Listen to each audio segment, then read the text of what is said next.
Good morning my dear students today I am teaching you Marathi subject. Marathi में आज का हमारा टॉपिक है पोयम क्रमांक 5 व्यायामाचे महत्व, मतलब एक्सरसाइज का महत्व। ओके बेटा, इसके हम राइटर देखते।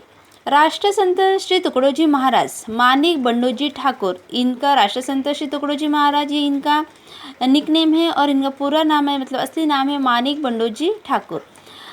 1909-1968, मतलब इनका जन्म 1909 में और इनका मृत्यु 1968 में हुआ। संत कवी, समाज सुधारक, अंधश्रद्धा, जातीभेद, धर्मभेद यासारख्या समाजविघातक गोष्टीवर हल्ले चढवून त्यांनी देशभक्ती, अहिंसा व आत्मसंयम यांचे पाठ दिले। गावागावातून गुरुदेव सेवा मंडळे स्थापन केली। या कार्याबद्दल जनतेने त्यांना राष्ट्रसंत ही उपाधि देऊन त्यांचा गौरव किला। मतलब ये जो राष्ट्रसंत तुकडोजी महाराज है, इनको राष्ट्रसंत ये जो उपाधि ये किसने दी बेटा? ये जनते ने दी, मतलब लोगों के द्वारा उनको मिली है। अनुभव सागर, भजनावली, सेवा, स्वधर्म, राष्ट्रीय भजनावली इत्यादि पुस्तके प्रकाशित आहेत। शिक्षण, भेदाभेद व अस्पृश्यता निर्मूलन, अंधश्रद्धा निर्मूलन, स्वच्छता, सर्वधर्म समभाव याविषयी कडकडीचे आव्हान करणारा व अज्ञानी जनतेला वात्सल्ययुक्त भूमिकेतून लोकशिक्षण देणारा त्यांचा ग्रामगीता हा ग्रंथ खेडोपाडी आदराने वाचले जाते। मतलब यहाँ पे बताया गया है, ये जो राष्ट्रसंत तुकडोजी महाराज है, उन्होंने जो अज्ञान जनता थी, जो निरक्षर जनता थी, उसको वात्सल्ययुक्त भूमिका मतलब प्यार से लोक शिक्षण दिया है, मतलब सभी को उन्होंने शिक्षण दिया है। और इनका शिक्षण देने वाला ये जो ग्रंथ है वो कौन सा है? ग्रामगीता। ये सभी गाँव में आदर से पढ़ा जाता है। मानवी जीवनातील व्यायामाचे महत्त्व प्रस्तुत कवितेतून कवीने स्पष्ट केले। बेटा ये क्वेश्चन आता है कि राष्ट्रसंत तुकडोजी महाराज का कौन सा ग्रंथ फेमस है, तो उसका नाम रहेगा बेटा ग्राम गीता। ओके, मानवी जीवनातील व्यायामाचे महत्त्व प्रस्तुत कवितेतून कवीने स्पष्ट केलेले। और ये जो कविता है, इस कविता में कवि ने हमें व्यायाम मतलब हमारा जो एक्सरसाइज है, एक्सरसाइज हमारे जीवन के लिए कितना महत्वपूर्ण है उसके बारे में बताया गया है। ओके, व्यायाम आरोग्यदायी मित्र हे ध्यानी ठेवावे सूत्र, आळस वैरी मानिला सर्वत्र सर्वतोपरि।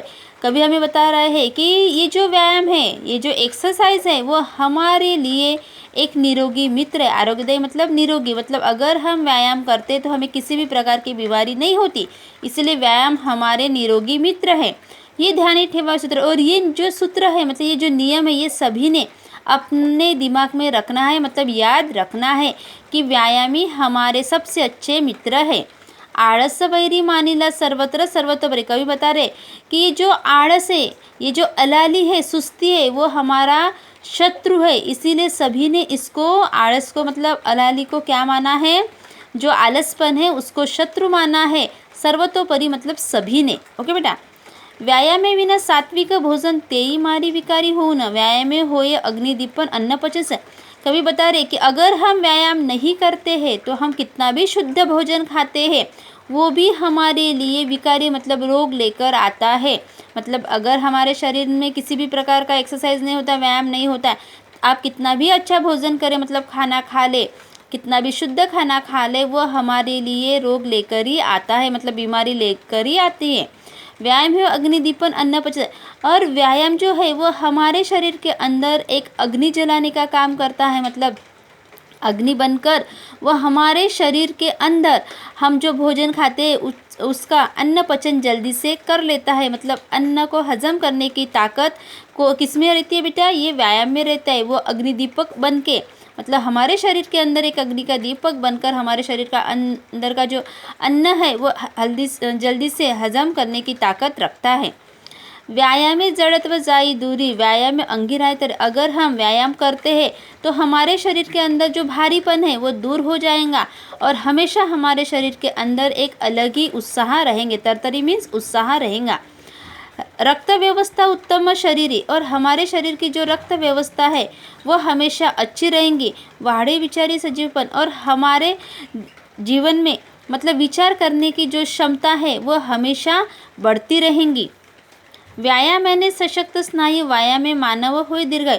कवि कहते हैं कि अगर हम व्यायाम करते हैं तो हमारे जो स्नायु है वो कैसे मजबूत हो जाएंगे, हमारे शरीर की जो हड्डियां है, जो नसें हैं वो कैसे मजबूत हो जाएंगी, और हमें व्यायाम की वजह से हमारा जो आयुष्य है और वो बढ़ जाएगा। व्यायामे ही ना पित्त कफ वायु जर्जर करी अरंत। व्यायाम ही ना मतलब अगर हम व्यायाम नहीं करते हैं तो हमारे शरीर के अंदर पित्त हो जाएगा, कफ हो जाएगा, वायु हो जाएगा और कमजोरी आ जाएंगी। अगर व्यायाम ही ना मतलब अगर हम व्यायाम नहीं करते तो शरीर के अंदर पित्त कफ वायु और कमजोरी आ जाएंगी। व्यायामे वाढे प्रतिकार शक्ती स्वावलंबनाची प्रवृत्ति व्यायाम अंगी वाढे स्फूर्ति कार्य करण्याची। कवि कहते कि अगर हम व्यायाम करते हैं तो उससे हमारे शरीर के अंदर रोग प्रतिकार शक्ति बढ़ती है और हमें स्वावलंबनाची प्रवृत्ति मतलब हम अपना जो भी कार्य है खुद करते हैं, किसी के ऊपर हम डिपेंड नहीं रहते हैं। व्यायाम में अंगी वाढे स्फूर्ति और व्यायाम करने से हमारे अंदर उत्साह बढ़ जाता है। को किसका काम करने कार्य करने चाहिए मतलब अगर हम व्यायाम करते हैं तो हमारे अंदर काम करने का उत्साह बढ़ जाता है। ओके बेटा।